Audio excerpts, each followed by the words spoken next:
욥기 23장 10절부터 17절까지 제가 봉독을 해드리도록 하겠습니다. 10절부터 17절입니다. 그러나 내가 가는 길을 그가 아시나니 그가 나를 단련하신 후에는 내가 순금같이 되어 나아오리라. 내 발이 그의 걸음을 바로 따랐으며 내가 그의 길을 지켜 치우치지 아니하였고 내가 그의 입술의 명령을 어기지 아니하고 정한 음식보다 그의 입의 말씀을 기이 여겼도다. 그는 뜻이 일정하시니 누가 능히 돌이키랴. 그의 마음에 하고자 하시는 것이면 그것을 행하시나니 그런즉 내게 작정하신 것을 이루실 것이라. 이런 일이 그에게 많이 있느니라. 그러므로 내가 그 앞에서 떨며 시각을 얻어 그를 두려워하리라. 하나님이 나의 마음을 약하게 하시며 전능자가 나를 두렵게 하셨나니 이는 내가 두려워하는 것이 어둠 때문이나 흑암이 내 얼굴을 가리켜 때문이 아니로다. 아멘.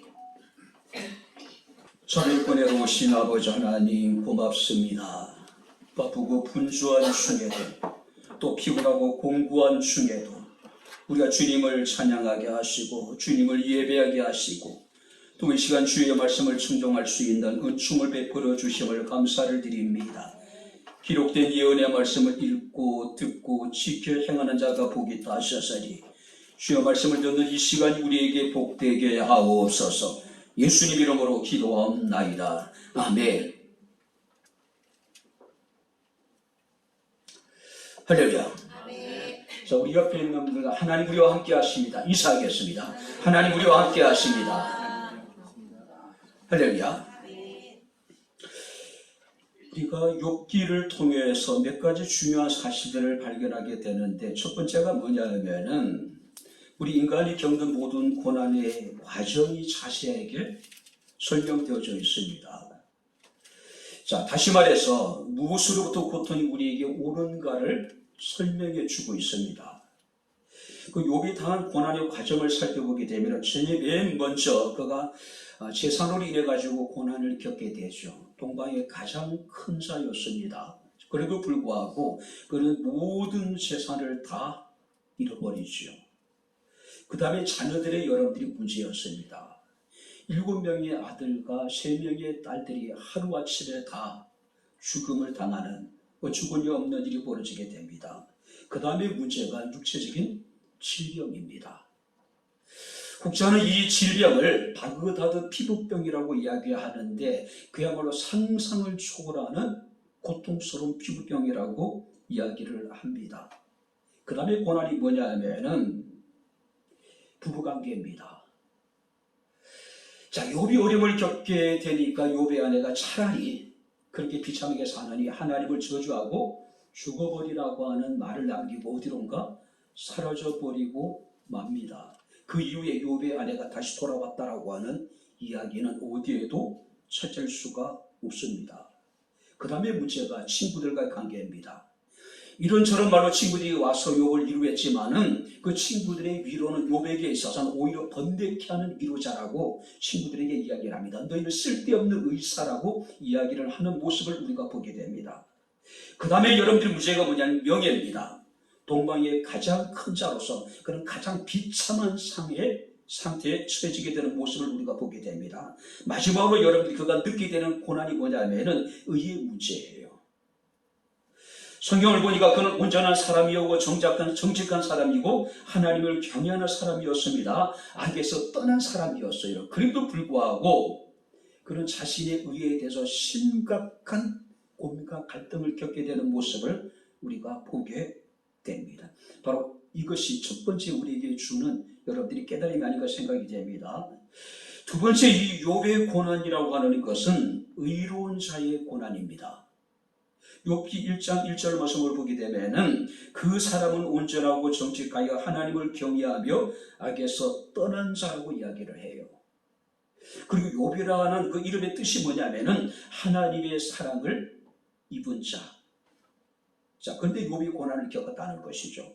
하나님의 사랑을 입었고 그건 하나님 앞에 온전한 사람이었고 정직한 사람이었고 하나님을 경외하는 사람이었고 악에서 떠난 사람임에도 불구하고 그가 고난을 겪었다는 것이죠. 세 번째 그의 고난은 자발적으로 당한 고난이 아니라고 하는 겁니다. 일반적으로 당시 고대 사회 사람들에게는 질병이라고 하는 것은 모든 죄의 결과로 여겼습니다. 그래서 나면서 소경된 자에 대해서 제자들이 예수께 묻기를 뭐라고 묻냐면은 저가 소경된 것이 누구의 죄입니까? 그들의 조상의 죄냐?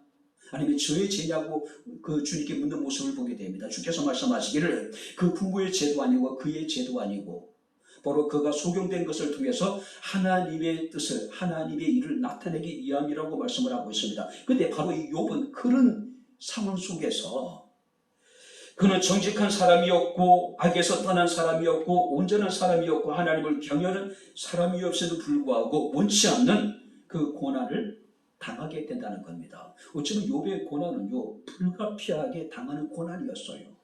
그에게는 어쩌면 불가항력적인 고난이었다는 이야기예요. 그리고 네 번째, 여러분들이 욥은 자신이 왜 고난을 당하는지 전혀 알지 못했다는 겁니다. 동방의 가장 큰 자로서 그 많은 재산을 왜 자신이 약탈당해야 되는지, 10명이나 되는 자녀들이 하루아침에 죽어야 되는지 알 수가 없었어요. 왜 자기 자식 이런 엄청난 육체적인 질병으로 고통을 당해야 되는지 그 몸에서 구더기가 끓을 정도로 그 상황은 비참했단 말이에요. 그렇게 사랑했던 아내가 하나님을 저주하고 떠나버리라고 그 이야기를 듣고 그럼 왜 이런 일이 자신에게 벌어졌는지 전혀 알지 못합니다. 친구들의 답답한 위로, 오히려 그의 마음을 불편하게 하는 그 위로들을 생각하면서 왜 내가 이런 상황에 처해야 되는지 전혀 알지 못했다는 이야기죠. 오늘 하지만 여러분, 우리가 욥기 마지막 장에 가게 되면은 왜 욥에게 이런 고난이 필요했는지를 우리에게 가르쳐 줍니다. 내가 주께 대하여 귀로만 들었사오나 이제는 눈으로 주를 배웠나이다. 그 엄청난 고난을 통해서 하나님은 욥을 단련하신 거예요. 바로 하나님을 눈으로 보는 신앙의 사람으로 그를 더욱더 성숙시키기 위한 고난은 그런 과정이었다는 것이죠. 자, 그렇기 때문에 욥은 이 고난의 이유를 깨닫고 난 다음에 하나님께 감사하며 하나님을 찬양하고 있는 모습을 우리가 보게 됩니다. 분명히 확실한 것은요, 이 세상에 그 누구도 이런 욥과 같은 고난을 당하는 사람은 없었다라고 하는 사실입니다. 이런 고난 속에서도 욥은 성경 말씀을 보게 되면은 욥이 일어나 겉옷을 찢고 머리를 밀고 땅에 엎드려 하나님께 예배하며, 할렐루야. 그런 상황 속에서도 욥이 포기할 수 없었던 것이 있지요. 그것이 뭡니까? 예배하는 것이에요. 사람이기 때문에 극한 슬픔에 겉옷을 찢었습니다. 극한 슬픔에 머리를 밀었어요. 그럼에도 불구하고 땅에 엎드려서 하나님을 예배했습니다. 뿐만 아니라 주신 자도 여호와시오 취하신 자도 여호와이시오니 여호와 이름이 찬송을 받으실지니, 그리고 하나님을 찬양했대요. 뿐만 아니라 이 모든 일에 욥이 범죄하지 아니하고 하나님을 향하여 원망하지도 않았대요. 그리고 그가 여전히 자기의 온전함을 굳게 지켰다. 욥이 겪었던 수많은 고난 가운데 우리는 하나도 견디기 힘들어합니다. 못 견뎌요. 그 가운데 단 하나의 고난만 당해도 우리는 세상이 끝나버린 것 같은 좌절과 절망감에 사로잡힐 거예요. 그럼에도 불구하고 욥은 하나님께 예배하며 하나님을 찬양하며 하나님을 원망하지 아니하고 여전히 자신의 믿음을, 자신의 온전함을 지켜나갔다고 하는 것이죠. 그리고 오늘 우리가 10절 말씀을 보게 되면은 그가 나를 단련하신 후에는 내가 순금같이 되어 나오게 될 것이라고 하는 놀라운 고백을 합니다. 무슨 얘기일까요? 욥은 자신이 겪고 있는 모든 고난의 과정을 하나님이 자신을 연단하고 하나님이 자신을 단련하는 과정으로 이해를 한 거예요. 자, 여기서 단련한다는 이야기는 검사하다, 시험하다, 입증하다. 하나님은 욥의 믿음을 검사하신 겁니다. 시험하신 거예요. 입증하기 위해서 그 어마어마한 고난을 그에게 하나님 허락하신 것이란 이야기예요. 자신이 그 단련의 과정을 끝나게 될 때에 순금같이 의롭고 영화로운 모습으로 하나님의 앞에 서게 될 것이고, 그는 하나님 앞에 자기 자신이 의로운 자로 인정받게 될 것을 지금 고백하고 있는 겁니다. 자, 그렇다면 우리는 욥의 고백을 통해서 욥을 단련하시는 하나님이 어떤 분인가를 우리가 함께 살펴보면서 이 시간 함께 은혜를 나누도록 하겠습니다. 자, 먼저 10절 말씀을 우리 다시 한번 같이 읽겠습니다. 그러나 내가 가는 길을 그가 아시나니 그가 나를 단련하신 후에는 내가 순금같이 되어 나오리라. 나의 가는 길을 한번 따라 보시기 바랍니다. 오직 그가 아시나니. 지금 자기 자신은 하나님을 만날 수 없어요. 하나님을 볼 수도 없습니다. 그래서 여러분들이 우리가 8절 말씀을 보시기 바랍니다. 그런데 내가 앞으로 가도 그가 아니 계시고 뒤로 가도 보이지 아니하시며, 9절입니까? 그가 왼쪽에서 일하시나 내가 만날 수 없고 그가 오른쪽으로 돌이키시나 뵐 수가 없구나. 정말로 욥이 가장 고통스러운 것은 바로 이거예요. 자신이 지금 이런 고통을 당하고 있는, 고난을 당하고 있는데 그가 믿고 의지했던 하나님을 볼 수가 없다는 것이죠. 하나님을 만날 수가 없다는 거예요. 그건 엄청난 고난 속에서 하나님을 찾았다는 이야기입니다. 하나님을 구했다는 이야기예요. 그래도 불구하고 하나님은 그에게 침묵하고 계신 거예요. 나의 가는 길을 오직 그가 아신다. 지금은 하나님이 나의 고난에 대해서 침묵하고 계시고 당신 자신을 드러내지 않고 하나님을 만날 수도 하나님을 볼 수도 없지만은 내가 어디로 가는지 하나님을 알고 계시다는 이야기예요. 원치 않는 고난을 당하고 있습니다. 이유를 알 수 없는 고난을 당하고 있어요. 이 고난이 언제 끝날지 알 수 없는 그런 절망적인 상황이 계속되어지고 있습니다.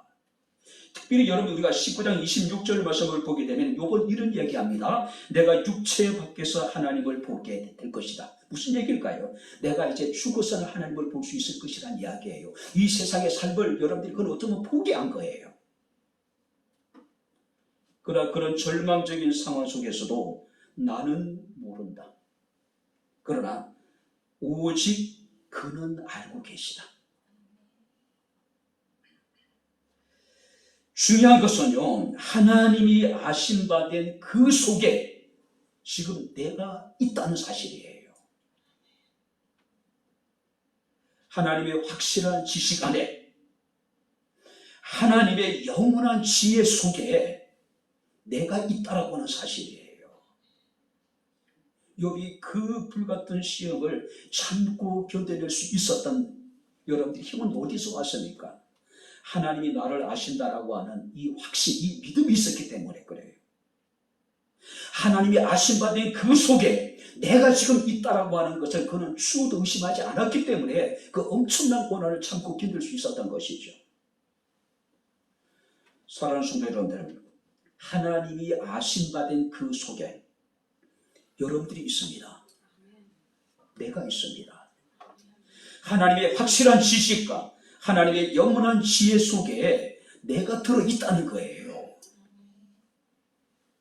그것이 우리에게 얼마나 힘이 되고 그것이 얼마나 우리가 위로가 되는지 몰라요. 여러분들이 온전한 믿음을 무엇이라고 생각하십니까? 온전한 믿음이라고 하는 것은 나는 모르지만은 하나님은 아신다는 것을 믿는 겁니다. 나는 모든 것을 모르지만은 하나님은 모든 것을 알고 계심을 믿는 거예요. 나는 한치 앞도 내다볼 수 없지만은 하나님은 내 삶의 길을 다 알고 계신다는 이야기입니다. 나는 나의 미래를 알 수 없지만은 하나님은 나의 미래도 다 알고 계신다라고 하는 사실이에요. 여러분들 이제 어린 아이가 이제 걸음걸이를 시작한 아이가 부모의 손을 잡고 굉장히 이렇게 즐겁게 신나게 이제 길을 걷고 있습니다. 이 어린아이가 어디로 가는지, 내가 지금 왜 가는지 알고 있을까요? 전혀 몰라요. 그죠? 그냥 엄마 아빠 손을 잡고 걸어가는 그 자체가 기쁘고 즐거운 겁니다. 행복한 거예요. 그 아이는 낯선 길을 걸어가며 두렵지 않습니다. 왜냐하면 부모가 그의 손을 붙잡고 있기 때문에. 우리는 어디로 가야 되는지, 왜 가야 되는지, 우리 앞에 어떤 일들이 펼쳐지지 않지 못하지만은 우리는 두렵지 않습니다. 왜냐하면 하나님 우리와 함께 하시기 때문에. 할렐루야. 나는 어디로 가야지, 왜 가는지 모르지만, 어떤 일이 있을지 모르지만은 하나님은 알고 계시기 때문에 두려워하지 않는 겁니다. 그와 함께하는 그 자체로 즐겁고 행복한 거예요. 감사하는 겁니다. 우리는 내일을 예측할 수 없습니다. 어디로 가야 되는지도 우리 알지 못합니다. 그러나 하나님은 알고 계십니다. 할렐루야. 그 하나님께 우리의 삶을 온전히 의탁하는 거예요. 때로는요, 이사야 55장 8절 말씀을 보니까 내 생각과 하나님의 생각이 다르고 내 길과 하나님의 길이 다를지라도 그래도 우리가 수긍할 수 있는 거예요. 왜냐하면 예레미야 29장 11절 말씀을 보게 되면은 너희를 향한 나의 생각을 내가 아나니 평안이요 미래와 희망을 주는 것이다. 궁극적으로 하나님께서 우리를 향한 생각이 뭐냐면은 우리에게 평안을 주신 것이고 미래를 주는 것이고 희망을 주는 것이라는 것이죠. 그렇기 때문에 우리는 주를 따를 수 있는 겁니다. 믿을 수 있는 거예요. 나의 가는 길을 오직 주께서 아십니다. 할렐루야. 하나님만이 아신다는 것이죠. 두 번째 말씀을 보세요. 13절을 같이 읽겠습니다. 그는 뜻이 일정하시니 누가 능히 돌이키라. 그의 마음에 하고자 하시는 것이면 그것을 행하시나니. 그는 뜻이 일정하시니 누가 능히 돌이킬 수 있겠느냐. 무슨 얘기일까요? 자신이 겪고 있는 이 모든 고난에는 하나님의 주권적인 섭리와 하나님의 계획이 다 있다는 거예요. 그래서 욥은 그 하나님을 온전히 신뢰하는 거예요. 오늘 많은 사람들은요, 스스로 생각하기를 자신이 모든 것을 알아야 된다고 생각해요. 근데 사실 우리가 세상의 모든 이치를 다 어떻게 이해할 수 있을까요? 한 치 앞도 내다볼 수 없는 것이 인간인데, 아니 나도 내 마음을 모르는 것이 솔직한 마음 아닐까요? 근데요, 우리는 알지 못하지만 욥이 겪고 있는 그 모든 엄청난 그 고난 속에는 하나님의 주권, 하나님의 섭리, 하나님의 계획이 다 들어있다는 거예요. 문제는 우리가 그것을 이해하지 못하는 거예요. 인간의 유한한 이성을 가지고 무한하신 하나님의 계획을 어떻게 이해하겠어요?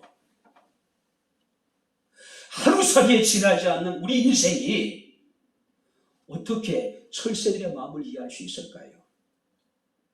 그렇지 않습니까? 한철밖에 살지 못하는 여러분들이, 새들이 어떻게 영혼을 이야기할 수 있겠어요? 다시 말해서 하나님은 우리를 위한 큰 그림을 그리고 계신다는 사실이에요. 할렐루야. 큰 그림. 나는 당장 내 앞에 있는 것들이 전부라고 생각해야 되는데 하나님의 생각은 다르다는 거예요. 내가 그릴 수 없는, 내가 생각할 수 없는 엄청난 큰 그림을 하나님께서 그리고 계시다는 거예요.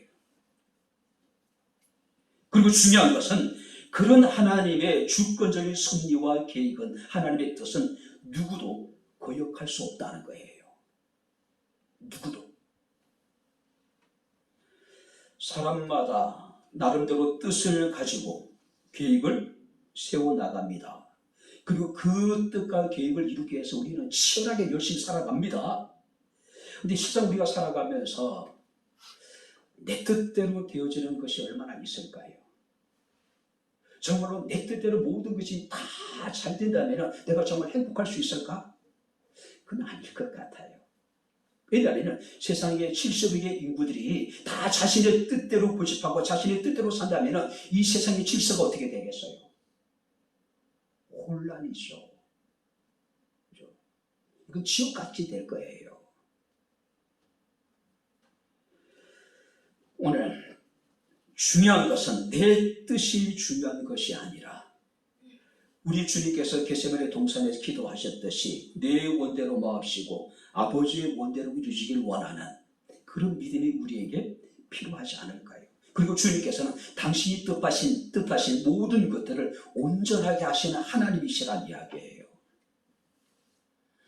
많은 사람들이 원망하고 불평하는 이유가 뭡니까? 자신의 뜻대로 되지 않기 때문에 그래요. 그러나 우리 그리스도인은 내 뜻이 아니라 하나님의 뜻입니다. 할렐루야. 그리고 하나님의 뜻은 반드시 이루어진다는 것이죠. 일정하다는 이야기예요. 누구도 돌이킬 수 없다는 이야기예요. 대천덕 신부라고 하는 분이 계십니다. 아처토레이라고 하는 분입니다. 우리나라 이름으로 이제 대천덕. 중국 선교사로 사역 중에 교통사고로 한쪽 팔을 잃어요. 제가 지금 이 2달 가까이 지금 이러고 있는데 진짜 불편해요. 그런데도 이제 몇 주 후에는 이걸 이제 가운데 있는 이걸 이제 제거할 것이라고 기대 같은 것이 있습니다. 그리고 6개월 후부터 이제 정상적인 이제 시작 운동을 하게 되면 내가 자유롭게 될 것이라고 하는 희망이 있어요.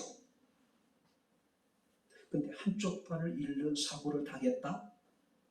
참 견디기 힘들 것 같잖아요. 자, 그런 중에 그는 하나님으로부터 새로운 사명을 받아요.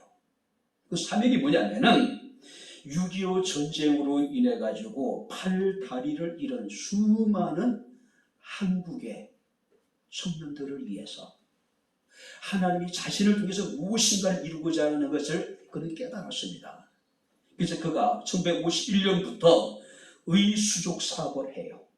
자기 자신이 한쪽 팔을 잃어봤기 때문에 의수족을 달아봤기 때문에 바로 이것을 한국에 있는 전쟁으로 인해 가지고 팔, 다리 잃은 그 청년들에게 내가 이것을 제공해 줘야 되겠다. 수많은 한국 청년들이 대천덕 신부를 통해서 의수족을 달게 됩니다. 그래도 낫잖아요. 그래도 그죠.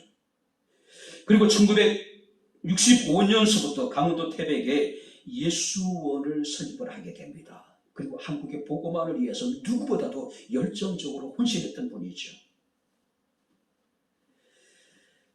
팔을 하나 잃는 사고 속에서도 자신의 향한 하나님의 뜻이 변치 않음을 확신했고 그 속에서 자신은 새로운 사명을 부여받게 되었다는 겁니다. 사랑하는 성도 여러분들, 우리의 뜻과 계획들은 불완전합니다. 감정에 따라서 자신의 생각에 따라서 상황에 따라서 언제든지 여러분 수시로 변하기도 합니다. 그런데 하나님의 뜻은 일정하대요. 하나님의 뜻은 누구도 돌이킬 수 없는 영원한 것이라는 것이죠.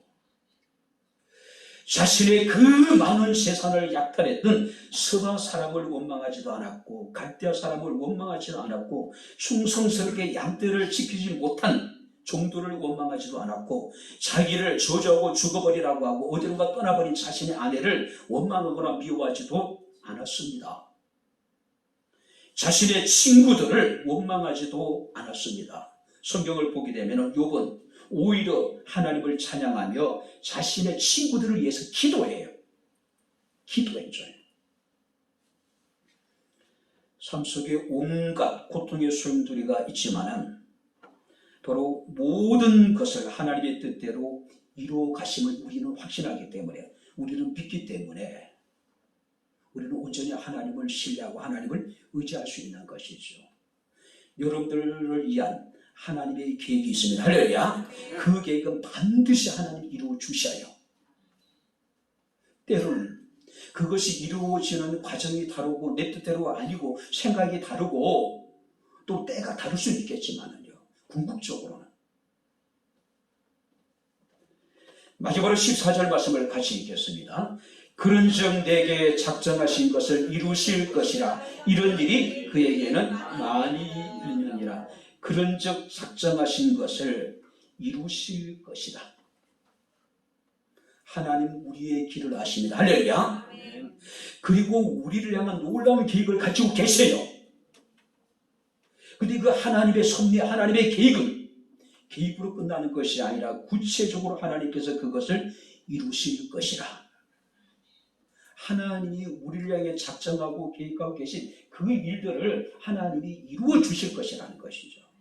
하나님이 특별히 내게 작정하신 것이라고 하는 것은 나의 목. 그러니까 하나님은 욥이 당하고 있는 고난을 통해서 하나님의 섭리와 하나님의 계획들을 다 이루어 주실 것이라는 것이죠.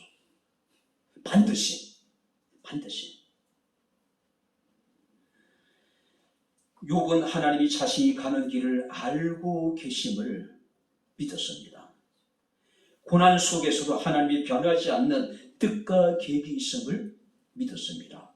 그리고 하나님은 욥의 고난을 통해서 반드시 당신의 뜻을 이루어 가실 것을 욥은 추호도 의심하지 않았습니다.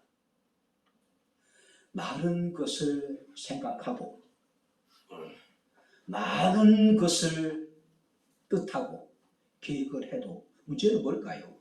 그것을 이룰 수 있는 능력이 있어야 되잖아요. 여러분들이 계획한 걸 이룰 수 있는 능력이 있습니까?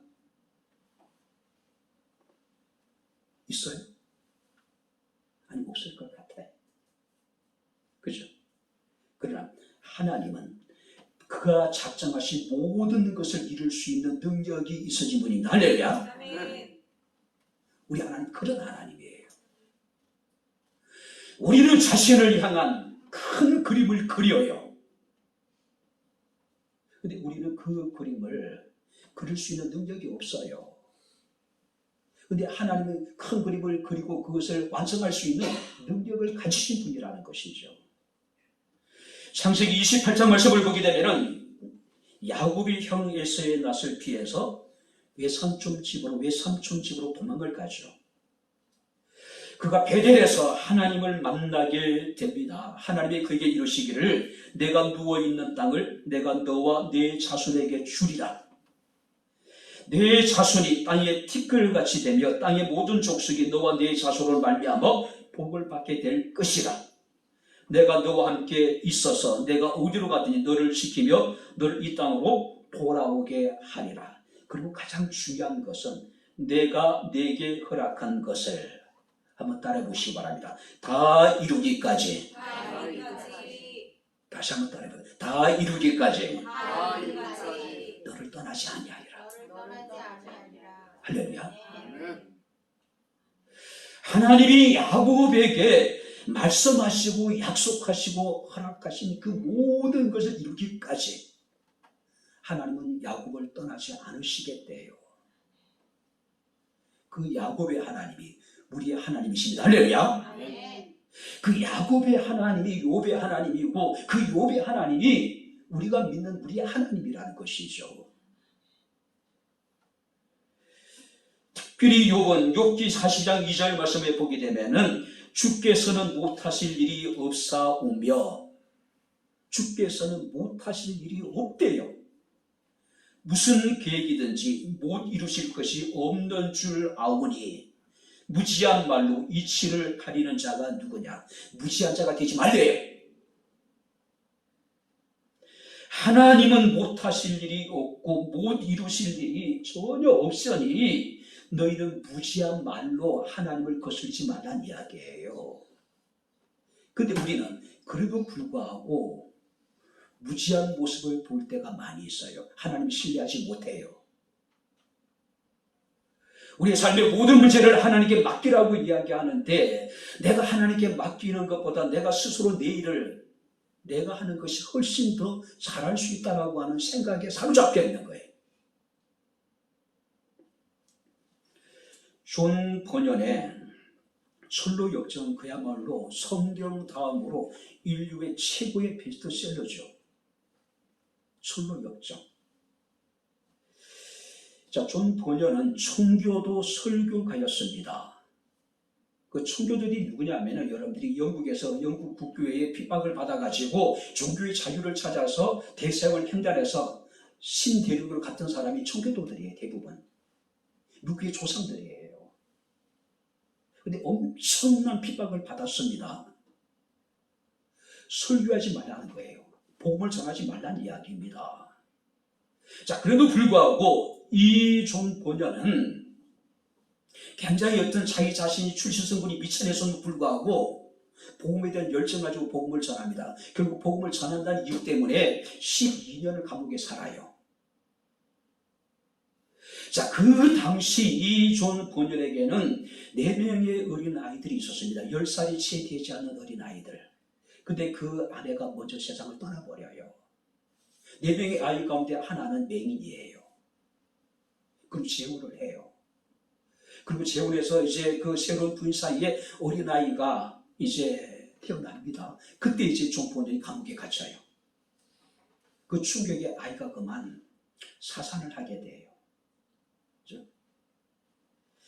자, 존 번연이 이런 얘기를 합니다. 아내와 불쌍한 자식들과 떨어져 사는 것은 감옥에 갇힌 나에게는 마치 살점을 뜯어내는 것 같은 고통이다.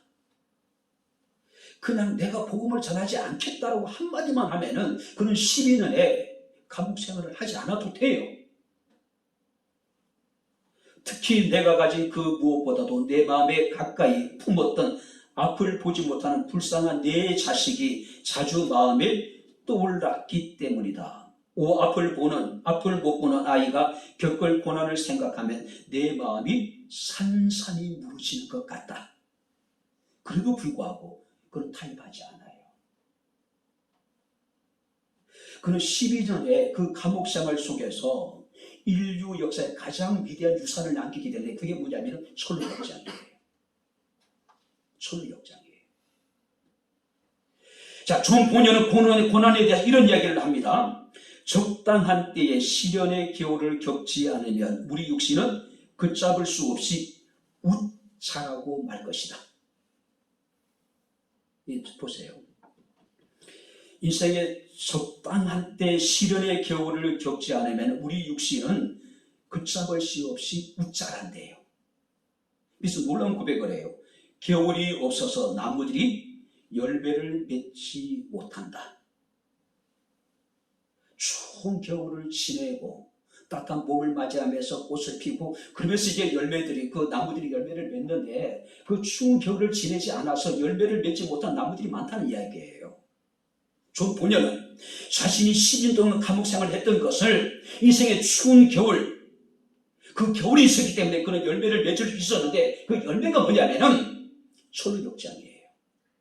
그 외에도 존 번연의 많은 책들이 나옵니다. 대부분 감옥에 있을 때예요.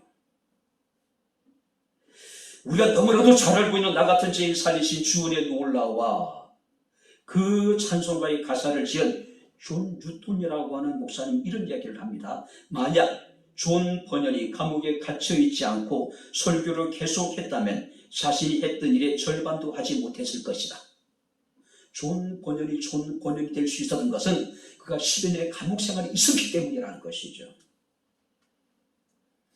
하나님 우리를 향한 놀라운 계획을 가지고 계십니다. 할렐루야. 하나님 큰 그림을 그리고 계세요. 그리고 하나님은 능히 그 작정하신 것을 다 이루시는 하나님. 이루시는 하나님. 우리 한 사람 한 사람을 위한 놀라운 뜻과 계획을 가지고 계십니다. 그리고 그것을 반드시 이루시는 하나님. 하나님의 계획하시면은 후회하심이 없습니다. 하나님의 계획하시면은 포기라는 게 없어요. 그래서 히브리서 12장 3절에 믿음의 주요 온전케 하시는 인 예수를 바라보자라고 말씀하고 있습니다. 여기까지 우리 말씀을 마치도록 하겠습니다. 욥기 35장 10절 말씀을 보게 되면 하나님은 우리에게 밤에 노래를 주시며 하나님은 우리에게 밤중에 노래하게 하시는 하나님. 한번 따라해 보시기 바랍니다. 밤에 노래를 주시며 밤에 노래하게 하신 하나님. 여기서 밤은 인생의 깊은 고난의 밤입니다. 인생의 그야말로 칠흑 같은 어둠의 밤이에요.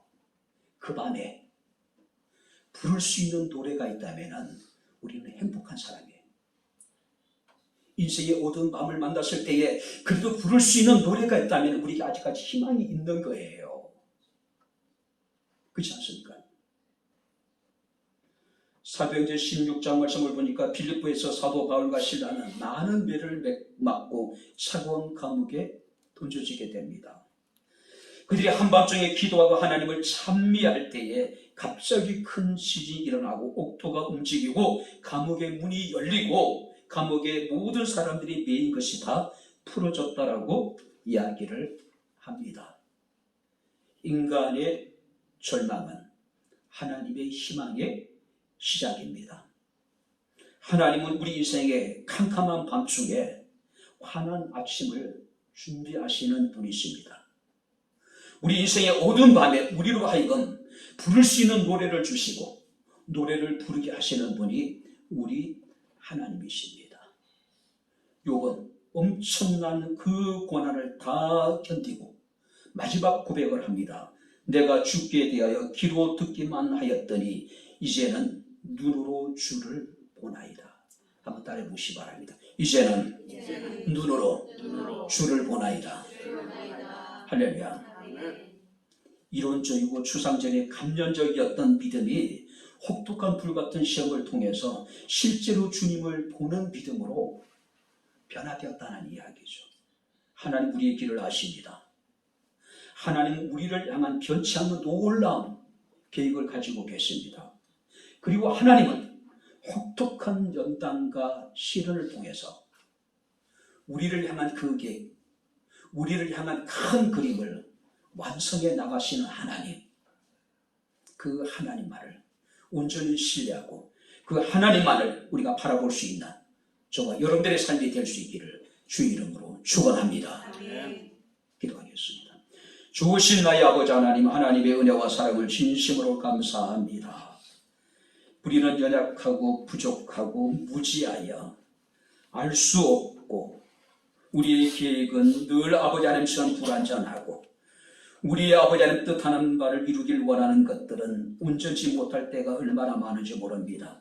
우리의 길을 아시고 우리를 향한 놀라운 계획을 가지고 계시며 연단을 통해서 그 뜻을 이루나가시는 주님을 기억하며 우리의 평생의 삶 가운데 믿음의 주요 온전케 하시는 인 주님만을 바라보게 하옵소서.